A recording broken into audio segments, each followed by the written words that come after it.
ذکر شروع کرتے ہیں آدم علیہ السلام کا۔ اللہ تعالیٰ فرماتے ہیں وَمَا خَلَقْتُ الْجِنَّ وَالْإِنسَ إِلَّا لِيَعْبُدُونَ، اور میں نے جنوں اور انسانوں کو اپنی عبادت کے لیے پیدا کیا ہے۔ اللہ تعالیٰ نے ہمارے باپ کو کیوں پیدا فرمایا، ہمیں کیوں پیدا فرمایا؟ تاکہ ہم اس کی عبادت کریں، اگرچہ وہ عبادت کا محتاج نہیں، وہ تو بے نیاز ہے، البتہ ہم اس کے محتاج ہیں۔ اس کے اسماء بہترین اور حسین ہیں، وہ عالی شان صفات کا مالک ہے۔ اس نے اپنے ناموں کے آثار ظاہر کرنے کے لیے مخلوق کو پیدا فرمایا، رحمت کے آثار، قدرت کے آثار، جبر اور طاقت کے آثار اور حکمت کے آثار ظاہر کرنے کے لیے مخلوقات کو پیدا فرمایا، ورنہ وہ کسی چیز کا محتاج نہیں۔ آدم علیہ السلام کی تخلیق سے پہلے ہی اس بارے میں اللہ تعالیٰ کا فرشتوں سے مکالمہ ہوا۔ اللہ تعالیٰ نے فرمایا وَإِذْ قَالَ رَبُّكَ لِلْمَلَائِكَةِ إِنِّي جَاعِلٌ فِي الْأَرْضِ خَلِيفَةً، اور جب تیرے رب نے فرشتوں سے کہا میں زمین میں ایک خلیفہ بنانے والا ہوں۔ خلیفہ سے مراد ہے نائب، اور یہ کہ اس کی نسل میں سے ہر ایک دوسرے کا خلیفہ ہوگا، جبکہ سیدنا ابو بکر صدیق رضی اللہ عنہ نبی اکرم صلی اللہ علیہ وسلم کے خلیفہ ہوئے۔ سو اللہ نے ایک خلیفہ بنانے کا ارادہ فرمایا جو زمین میں حکومت کرے اور اس کو آباد کرے۔ چنانچہ اللہ تعالیٰ نے فرمایا هو أنشأكم من الأرض واستعمركم فيها، اللہ تعالیٰ نے تمہیں زمین سے پیدا کیا اور اسی نے اس زمین میں تمہیں بسایا ہے۔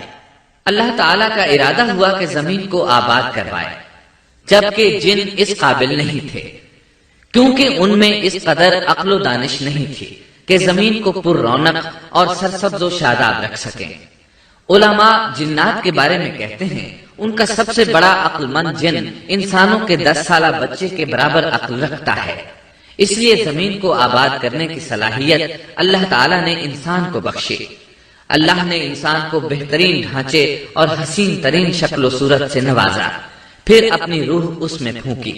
فرشتوں نے اس سے سوال کیا قالوا أتجعل فيها من يفسد فيها ويسفك الدماء ونحن نسبح بحمدك ونقدس لك قال إني أعلم ما لا تعلمون۔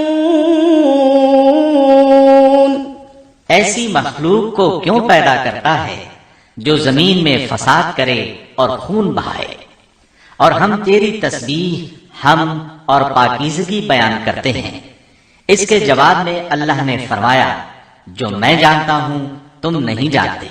دراصل فرشتوں نے کسی طرح معلوم کر لیا تھا کہ آدم کی اولاد زمین میں فساد کرے گی، خون ریزی کرے گی، لیکن انہوں نے یہ بات اعتراض کے طور پر نہیں کہی تھی، کیونکہ ایسا اعتراض تو گناہ ہے، اور فرشتے پلک جھپکنے کے برابر اللہ کی معصیت اور نافرمانی نہیں کرتے، جیسا کہ ارشاد ہوتا ہے بل عباد مکرمون لا يسبقونه بالقول وهم بأمره يعملون، بلکہ وہ تو نہایت معزز عبادت گزار ہیں، کسی بات میں اللہ پر پیش دستی اور سبقت نہیں کرتے اور اس کے حکم پر عمل کرتے ہیں۔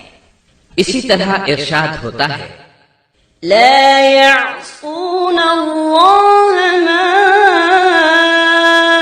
أمرهم ويفعلون ما يؤمرون، اللہ کے حکم کی نافرمانی نہیں کرتے بلکہ جو حکم دیا جائے بجا لاتے ہیں۔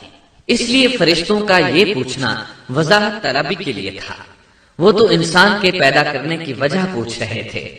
وہ زمین میں جنات کے اعمال اور کرتوت کا مشاہدہ کر چکے تھے، یعنی اللہ تعالیٰ نے انہیں پیدا کر کے اختیار دیا تو وہ فتنہ و فساد اور فسق و فجور میں مبتلا ہو گئے، اور اب ایک اور مخلوق زمین میں بسائی جا رہی تھی، تو اس بات کا امکان تھا کہ یہ مخلوق بھی ان کے نقش قدم پر چلے۔ اس لیے فرشتوں نے تعجب اور حیرت کی بنا پر یہ سوال کیا تھا، اور پوچھنے کا مقصد یہ تھا کہ کیا یہ بھی جنوں کی طرح ہوں گے؟ اس طرح انہیں یہ خدشہ لاحق ہوا کہ شاید ان سے اللہ کی عبادت میں کوتاہی یا کمی واقع ہوئی ہے، جس کی وجہ سے اللہ کو نئی مخلوق پیدا کرنا پڑی۔ اس لیے ان کی بات میں یہ بھی تھا کہ ہم تیری حمد اور ثنا بیان کرتے ہیں۔ بہرحال ان کے سوال کے دو مقصد تھے۔ کیا یہ جنوں کی طرح فساد کرنے والی قوم ہے؟ کیا ہم سے تیری عبادت میں کوتاہی ہوئی ہے؟ اس پر اللہ تعالیٰ نے فرمایا، جو میں جانتا ہوں وہ تم نہیں جانتے۔ اس موقع پر فرشتوں کے ذہنوں میں ایک اور بات بھی آئی۔ وہ آپس میں کہنے لگے کہ اللہ تعالیٰ جو بھی مخلوق پیدا کرے گا وہ ہم سے زیادہ معزز اور عالم نہیں ہو سکتی۔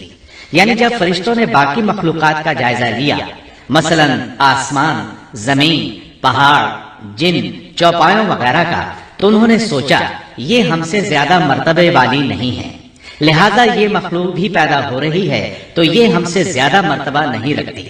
یہ ہمارا خاص مقام ہے کہ اللہ کی تسبیح میں مصروف ہیں، کفر سے محفوظ ہیں، ہر حکم بجا لاتے ہیں، اللہ کے تمام احکامات پورے کرتے ہیں، آسمان اور زمین میں اس کا حکم نافذ کرتے ہیں، اور اللہ کے نزدیک ہم سب سے زیادہ شرف والے ہیں۔ لہذا اگر یہ نئی مخلوق انسان بھی پیدا ہو جائے تو کیا ہوا، ہم سے زیادہ معزز اور علم والی تو نہیں ہوگی۔ بہرحال جب اللہ تعالیٰ نے آدم کو پیدا کیا تو زمین کی مٹی لانے کا حکم فرمایا، چنانچہ اللہ تعالیٰ کے پاس مٹی لائی گئی۔ امام ترمذی، ابن حبان اور امام احمد رحمت اللہ علیہ نے ایک حدیث بیان کی ہے جس کے الفاظ کچھ یوں ہیں: إن الله تعالى خلق آدم من قبضة قبضها من جميع الأرض فجاء بنو آدم على قدر الأرض فجاء منهم الأحمر والأبيض والأسود وبين ذلك والسهل والحزن والخبيث والطيب۔ اللہ تعالیٰ نے آدم علیہ السلام کو مٹی کی ایک مٹھی سے پیدا فرمایا۔ اس مٹی کو اللہ تعالیٰ نے پوری زمین سے اٹھوایا تھا۔ یہی وجہ ہے کہ آدم کی اولاد زمین کے لحاظ سے ہی ظہور پذیر ہوئی۔ بعض سرخ رنگ کے ہیں تو بعض سیاہ اور بعض سفید، اور کچھ اس کے درمیان میں ہیں۔ بعض نیک ہیں، بعض خبیث، اور کچھ پاکیزہ قسم کے ہیں۔ انسان کی تخلیق مٹی سے شروع ہوئی، اس مٹی کو پانی سے تر کیا گیا تو یہ تین بن گئی۔ اسی وجہ سے قرآن مجید کی بعض آیات میں تراب کا لفظ آیا ہے۔ تراب خشک مٹی کو کہتے ہیں، اور بعض آیات میں تین کا لفظ آیا ہے۔ تین تر اور بھیگی مٹی کو کہتے ہیں۔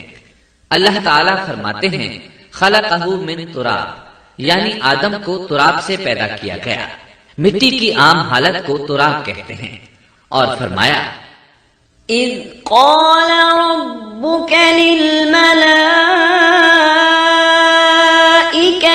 إني خالق بشرا من طين۔ جب آپ کے رب نے فرشتوں سے کہا کہ میں مٹی سے بشر کو پیدا کرنے والا ہوں۔ جب اس مٹی کو پانی سے زیادہ بھگویا گیا تو وہ لیسدار ہونا شروع ہو گئی، اسی لیے اللہ تعالیٰ نے فرمایا إنا خلقناهم من طين لازب۔ ہم نے انسان کو لیسدار اور چپکنے والی مٹی سے پیدا کیا۔ پھر اللہ تعالیٰ نے اپنے مبارک ہاتھوں سے انسان کا ڈھانچہ تیار کیا۔ اللہ نے فرمایا خلقت بيدي، میں نے اپنے دونوں ہاتھوں سے پیدا کیا۔ اللہ تعالیٰ نے انسان کی خلقت فرشتوں کے سپرد نہ کی، بلکہ بذات خود اسے تخلیق کے مراحل سے گزارا اور اپنے ہاتھوں سے اس کی تصویر کشی کی۔